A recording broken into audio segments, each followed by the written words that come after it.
Hey, welcome back. This is the second game of the matchup. Sorry for the delay in uploading. I had a hardware failure on my computer, so it slowed me down. Switching sides against David at the local game store. He's playing Chaos Theory. I'm playing Default Weyland. I'm Mulligan. I had, I believe, too many ice. Yeah. And an interns. So nothing to really work with. I also don't care to start with Archer. This Corp deck has a bit of a twist to it, which you may see as the game continues. Well, I guess it really has two twists to it. And the second one is... The first one is what is there, and the second twist is what's not there. And you'll see what that is as the game continues. Fortunately, I'm kind of matched up against kind of a late game runner. Chaos Theory can be really fast, or she can be really slow. It depends on whether the runner is focusing on the MU part of the ability, or whether they're focusing on the 40-15 part of the ability. When I first look at, I think when most players first look at Chaos Theory, they see the 1 MU and they think, well, I can have a lot of programs, so I can set up a lot. And I think that's actually a pretty good way to play. I really like the way that this runner deck plays against me. It takes a while for him to get set up. I talked with him later, and he said that he just had really poor draws this time. So, even so, it performs quite well, and the game is still pretty exciting to watch. As I mentioned in my previous video, I was thinking about doing click trackers for your sake as the game continues, and I just couldn't do it. So, turn 1 Subliminal, I believe. And 2 ice to get it really started. Runner plays Diesel to draw cards, followed by a Sure Gamble. This deck is a get the money, draw, and then use Soy Burrito to gain money back. I think it's a little bit inefficient, mostly because quality time is 3 credits. So if you trash 5 programs, you're getting back only 7 credits for 2 clicks. It's a little slow. So I take a look at what programs he's running. I want to know sort of when he gets his rig on the table. I assumed he would get his rig on the table fairly quickly. I wanted to know how much it was going to cost him to break. He's running a fairly diversified breaker suite. He's running Mimic, and he's running Cloak and Dagger, which is really quite powerful.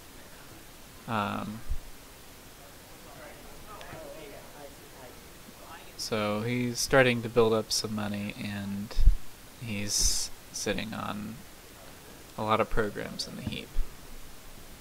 I still don't know what type of runner deck this is. It might be a test run off the heap. Just don't know. I play Beanstalk Royalties. I play Restructure. I may have taken 5 credits for that Beanstalk. Yeah, I think I did. Cheating. Well. Oh, no, that was for the Subliminal. Okay. So, I install an upgrade in HQ. I got a comment from David that he was confused as to what it was. And I think that's pretty valid. Weyland doesn't usually run upgrades. I think Bernice Maya would be interesting. But it just doesn't seem to get a lot of play outside of Indian. So there I am flipping tags tokens to see if I can keep track of his clicks. Um, Unlike most runner games, what he was doing in his hand, and with all the drawing and all the cards he had in his hand, it really wasn't terribly clear to me what he was doing. Usually runner is pretty straightforward, but not this time. He installs Cloak, and he soy burritos. Another magnum opus, a snowball, 2 magnum opus, and a dagger. So I see snowball and I'm kind of like, interesting. So where's all the influence? Excuse me, sorry about that. If you're running Chaos Theory, you've got only 40 cards. You've got tremendous influence density. So what is he running? Really interested to see what it is. Play Subliminal again to get more money. Draw a card.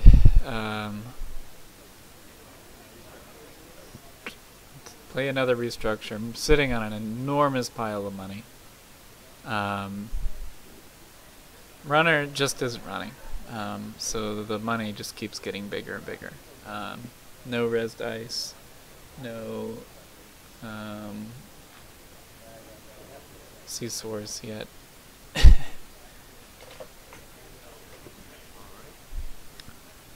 And I'm trying to figure out what to do with the rest of my time. I'm sitting on a Project Atlas and a government contracts, as well as a troubleshooter. So he does a early levy to gain back his cards. He had burned through quite a bit. I guess he does that click 1. And once again, I'm really, so the way I view it is that doing freelance coding slows down a good bit compared to the other options. And then levy is terribly expensive for a card draw as well. I guess it's just not my playstyle. It is fairly effective when it gets everything on the board. I have to admit, it is. But it is a little boring to play against. The runner does nothing, and then the runner suddenly does everything. As Corp, that's pretty scary. It puts you on edge. You don't really know the state that the runner is in. When the runner's econ is exposed, if they're running magnum opus like he is, and when he's got all his breakers on the table, you can count out the math of how much it costs him to break, and will he be willing to face check a unresed piece of ice.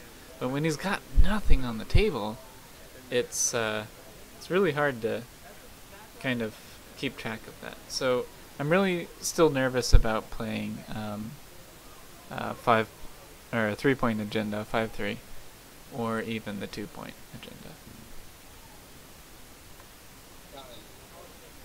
And he does 4 programs this time, 3 copies of Gordian Blade and a Snowball, and a Mimic, excuse me.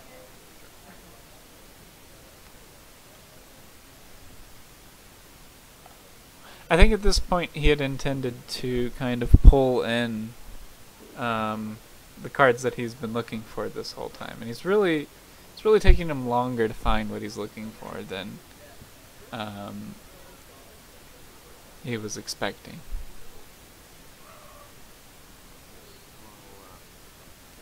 And unfortunately, you can probably see the length of the game already uploaded, but this is a pretty long game. We went to the end of the round nearly to time on this round of the game. Just kind of frustratingly slow play. When you're drawing so much as the runner, you really have to think about what you're playing before you do it. So I install, and I think I'm trying to figure out what to do with my 3rd click.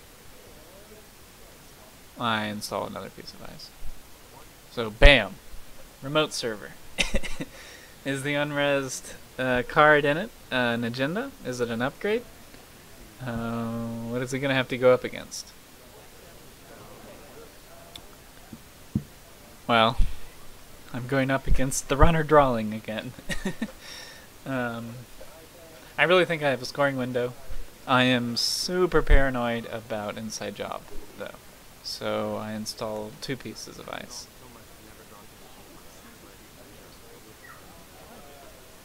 This is where I really think this runner deck got interesting. He installs Public Sympathy, which is the +2 to hand size resource. So now Quality Time and Diesel, he's sitting on 5 cards +2, and then there's the second copy. So now he's got a 9 card hand. He's Andromeda all the time. He can have up to a fourth of his deck in his hand at any time. So whatever combo he's about to pull off, he's in complete shape to do it. I think after Quality Timing and then installing 2 of those, he had the perfect number of cards in hand. I think he's sitting on 9. So it's the Project Atlas. I think I called it Vitruvius before. I apologize. I usually pay HB. It's the Weyland 3-2. I do not overscore it. I'm super nervous about the increased hand size and all the card draw. And I scored for 2 points. My ice is still all unresed.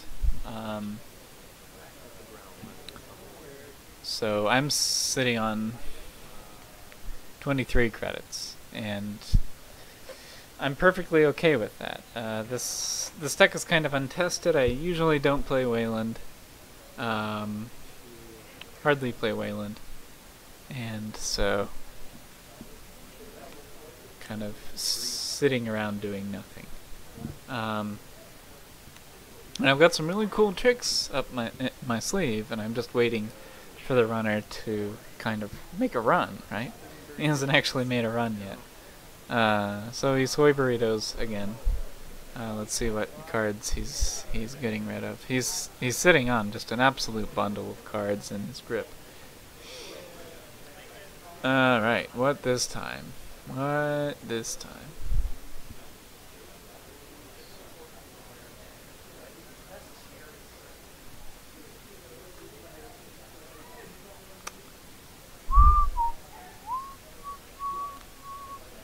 Alright, 2 copies of Cloak, a Dagger, a Snowball, and another Magnum Opus.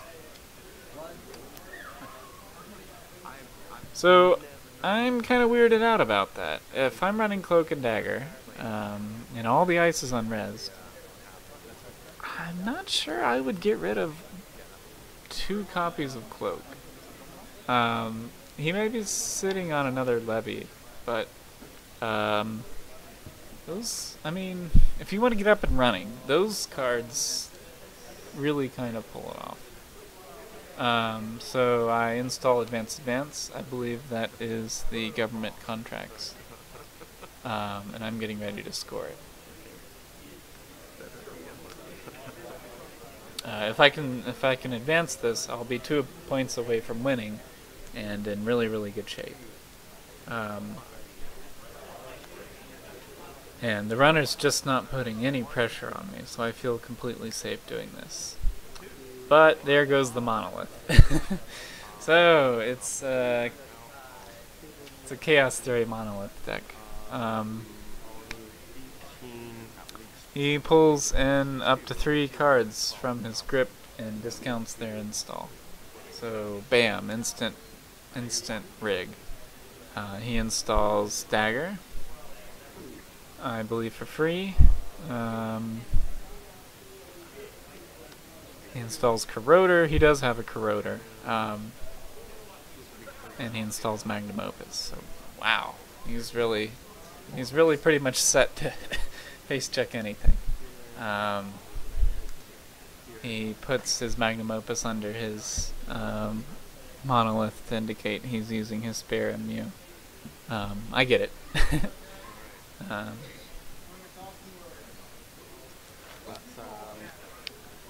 And I think he has a couple of clicks left, so here he's going to, I guess, face check now.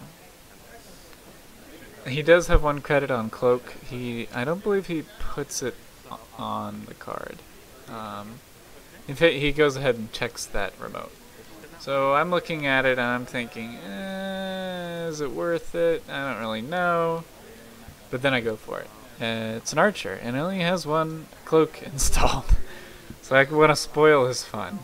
And so I forfeit the agenda, 2-pointer, unfortunately.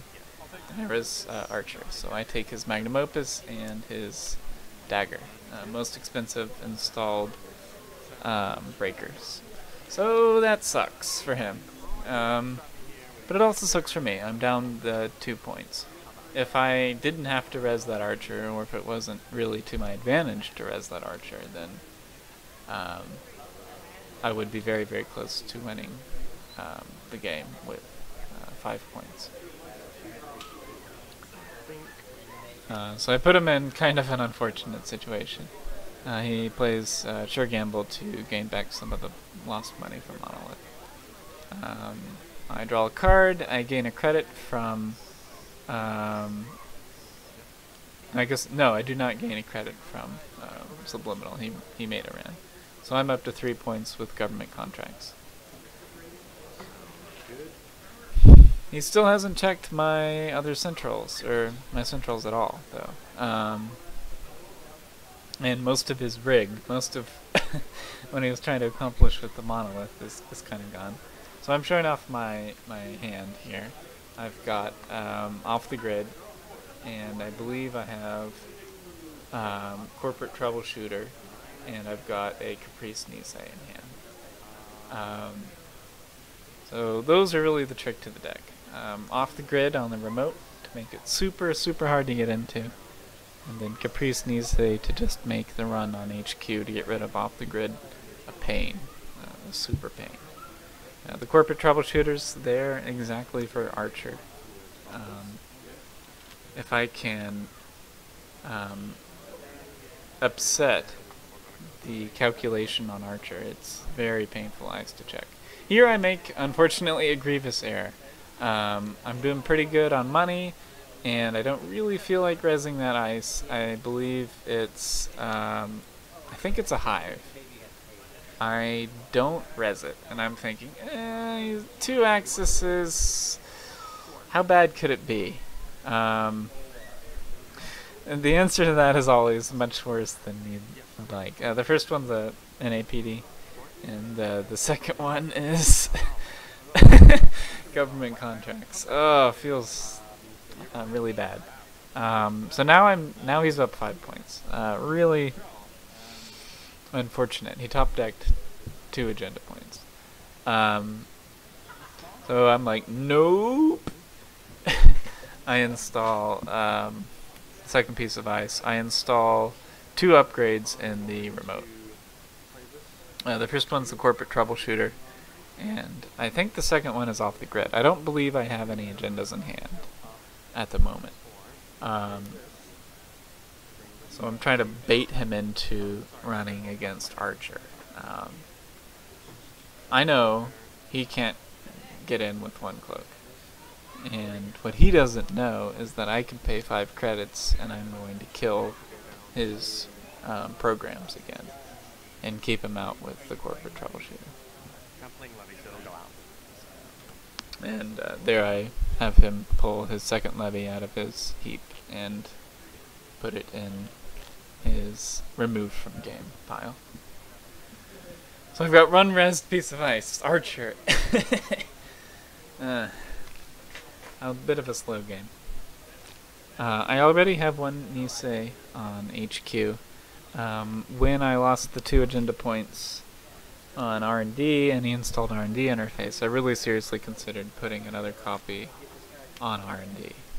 But I didn't particularly want to have to trash the one on HQ to keep him out of R&D. Sometimes runners can get really blinded to a single server. They'll do an R&D dig and they won't do anything else. Or I guess HQ tactics with Criminal. sometimes that will work. What I've found, though, is when Caprice Nice is rezzed, the runner, about half of the time, if they don't really know how to deal with Caprice Nice, and it is super hard to deal with Caprice Nice, they will just not run on that server ever again. Which I think is a bad choice. But it really depends on how far through the game you are. He's getting pretty close to scoring. He could score one more agenda and win. If I were to res Caprice Nice, it might be a good idea to run on it and try to get rid of it. I'm trying to protect my weakest point. So I get a credit from subliminal messaging. He did not run. And I draw, and play hedge fund. I'm looking for agendas. I don't think I have any in hand. I'm also sitting on both of those upgrades in the remote, waiting for him to run on the archer. I know he's looking for the cloak. He needs it to get in. His deck was really focused on the 5 strength sentries and lower, and archer just gives him a real run. He installs Magnum Opus to keep his econ running, and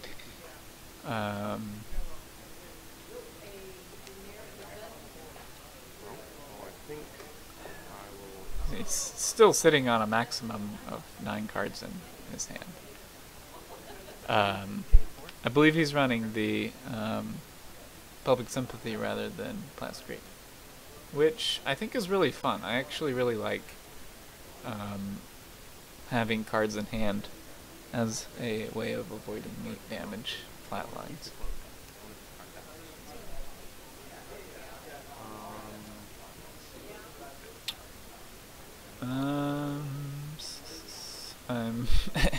I got a little bored during this game, and I hope you don't get bored watching it.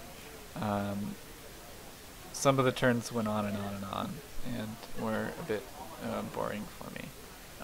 I'm trying to score agendas as fast as I can, as a part of my strategy with Weyland. And this game just took a little bit too long, I think.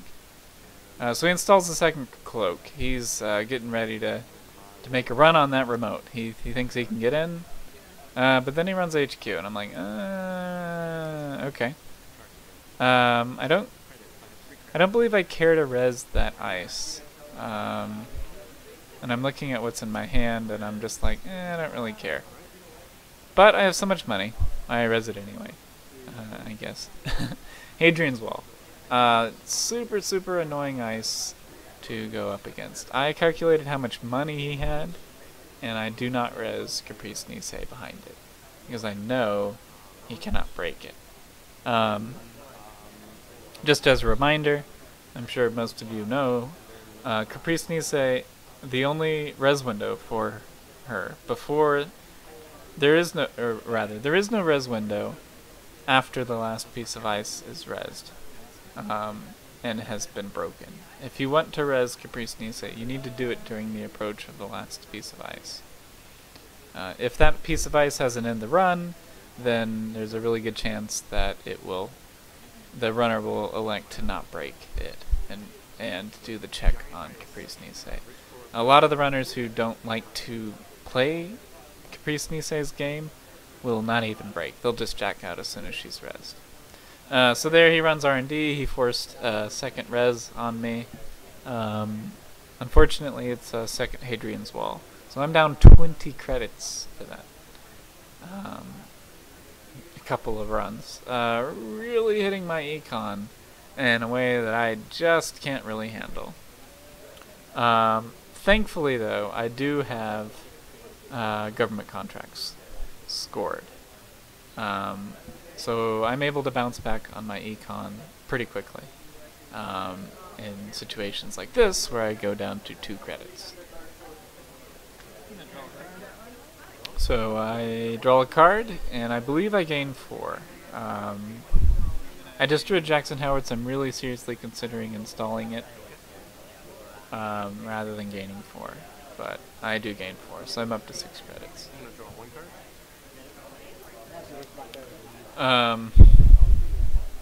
card. Hadrian's Wall is really rough. It's super taxing, and I think his deck really isn't quite ready for it in 2 locations. Magnum Opus and Corroder get through it pretty well, but not super well. There I am checking my corporate troubleshooter. I'm waiting. I want him. I want his programs. I want to get 4 programs with a single archer if I can. So he runs. He wants to see what's in that server, and I res it. Corporate troubleshooter. I can pay X and trash corporate troubleshooter to increase the strength of a piece of ice for the remainder of the turn. Which I do. I increase it by 5, which puts it just out of range of being able to be broken by 2 cloaks and a dagger. And then I trash. I trash his Magnum Opus again. He's down to, I think, 7 credits. So I trash his Magnum Opus, and I trash one of his cloaks. Puts him in a bad spot. I know he can't break Archer again. I don't have any more sentries on the board, I think. So as long as I can keep him out of 1 cloak, he can't even get through that Archer. I gain back 2 credits from Archer's subroutine. I install Jackson, and I think I take 4 credits. No. I interns. I interns my corporate troubleshooter back into that remote. So I can always outprice him now on getting through that Archer. And I go ahead and res it. Just because it doesn't cost anything to res, and there is a reason why having a resed card on a remote is worthwhile, and that is Queen's Gambit. And to act as an intimidation factor. Now it's very difficult to get into that remote. The other upgrade is off the grid. I don't have the money to res it. I also don't really need it right now. That Archer is solidly keeping him out.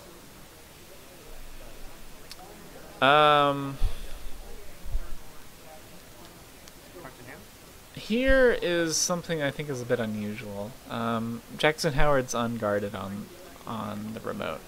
I think that may be unacceptable for the runner. I'm really not completely convinced. I think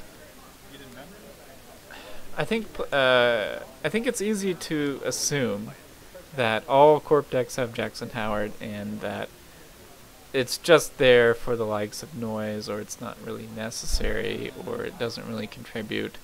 And if they see an unguarded card in its own remote, they just kind of assume it's Jackson Howard and that it's unimportant. I think that's a mistake.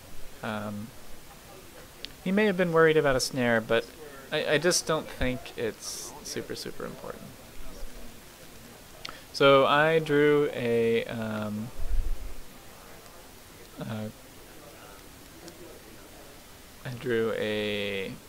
corporate takeover, and I scored out of hand for 1 point and 1 bad pub.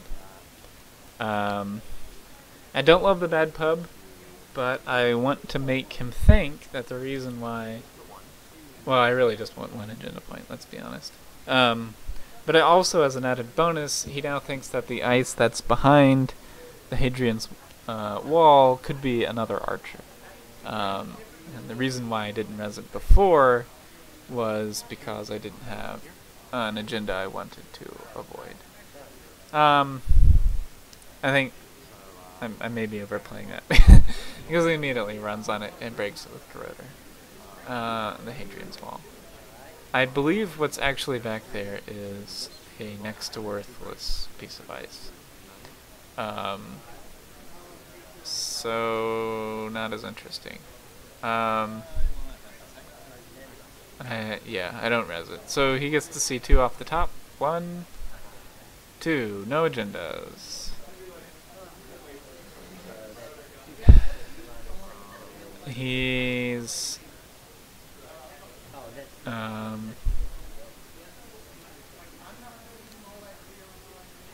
let's see.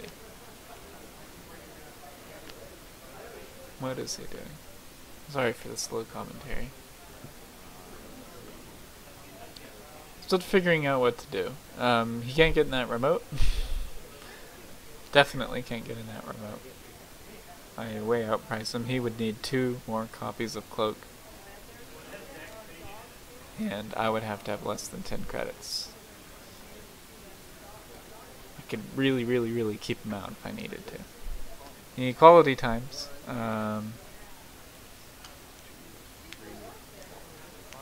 I guess he's looking to replace his lost programs.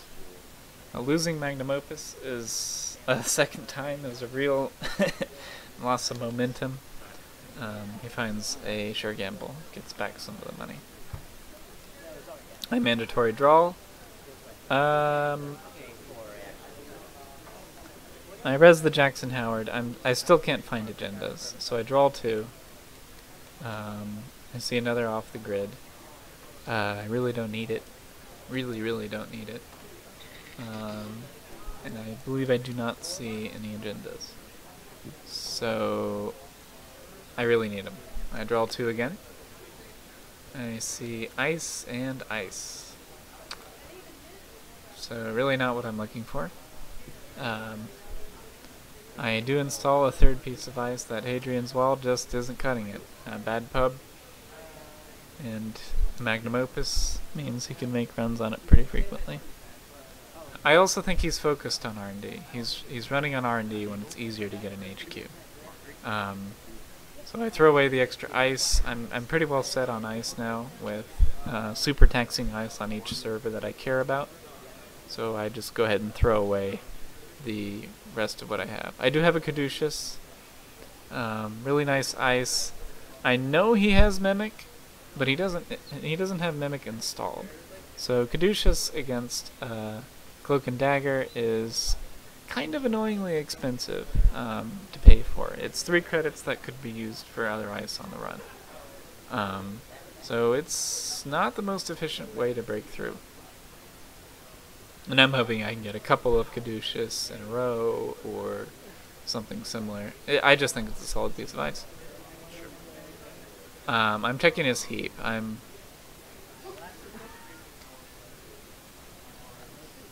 not sure what I'm looking for. He plays Diesel again.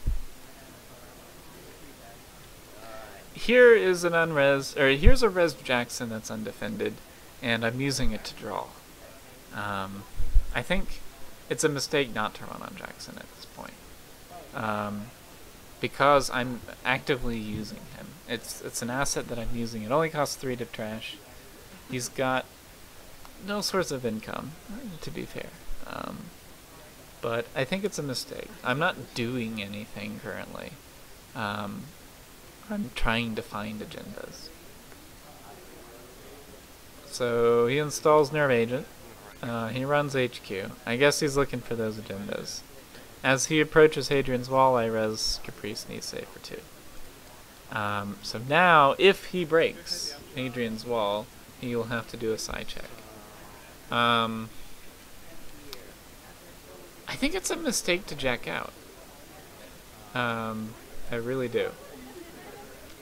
Because Caprice Nisei is still taxing for the court player as well. And you have a pretty good chance of guessing what the court player is willing to pay to keep you out. And if they pay more than 0, that means that they are pretty invested in what they have hidden in whatever they're protecting with Caprice Nisei. I think Caprice Nisei broadcasts a bit more about the game state than people are willing to give. It's not that you have a 1/3 chance of breaking Caprice Nisei.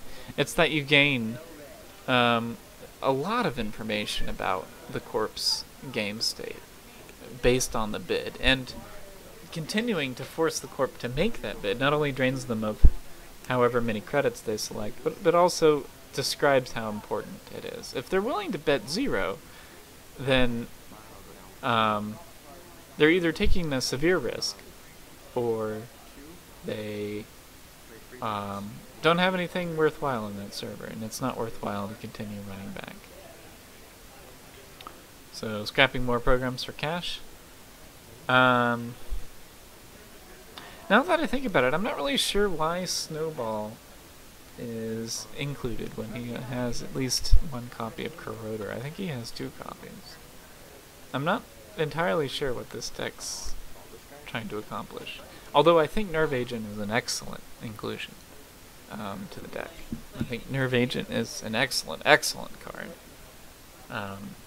You put Nerve Agent down, you put 1 virus counter on it, either through a grimoire or from a successful run, and your HQ is extremely vulnerable for the rest of the game. A single run, pulling 2 or 3 cards out of HQ is often the game. You're sitting on 2 or 4 or 5 points in HQ. 2 accesses, awful. So I res RSVP in front of Hadrian's Wall. It's a super taxing ice. I prefer to sit on cards that are really annoying in front of RSVP, like assets or even NAPD contracts, since it prevents it from being stolen. But I put it in front of Hadrian's Wall because I wanted to make it super taxing to run. I believe he did not have enough credits to break it and Hadrian's Wall, so he did not break it. Install, advance, and I'm not sure what my third action was. I think gain a credit. He runs archives. He wants to see what all the face downs are. And then turns and 6 ice and an off the grid. So the jig's up. He knows the off the grid is there. I don't have the econ to res it. It doesn't matter because of the resed archer, but it is there. And the Caprice Nisei is there too. R&D with 3 pieces of ice, even heavily taxing ice like RSVP and Hadrian's Wall is still the most appetizing for the runner. I think Hadrian's Wall and Caprice Nisei is actually a better buy, especially with an installed Nerve Agent. But since I just installed an advanced, I think he's less careful about it. So I res 2 copies of Jackson Howard, and I remove 6 cards from my archives. I pick all of the econ cards that I've had so far, except for subliminal messaging and 1 copy of interns. At this point, I'm pretty sure I can win the game. I believe I have a game-winning number of agenda points in hand. I think I have a 1-pointer and a 2-pointer. Or I guess I'm at 3 points. Yeah, I think I have enough points to win in hand, so I'm not terribly worried about card draw anymore. But I am worried about him pulling agendas with an R&D interface. So I put 6 operations back in R&D. R&D was looking pretty thin, and I continue. I advance 3 times and score a NAPD contract here, taking me up to 6 points. I had scored a hostile takeover. So I'm sitting at 3 from government contracts, 1 from hostile takeover, and 2 from NAPD. So I'm at 6 points. I need 1 more point. I've got a hostile takeover in hand, so I need 2 credits and 3 clicks, and I've got the game. I know this. I think that the runner had a hunch that this was the case. So he's making his match point runs now. But he doesn't find it. So there it is, hostile takeover for the 7th point.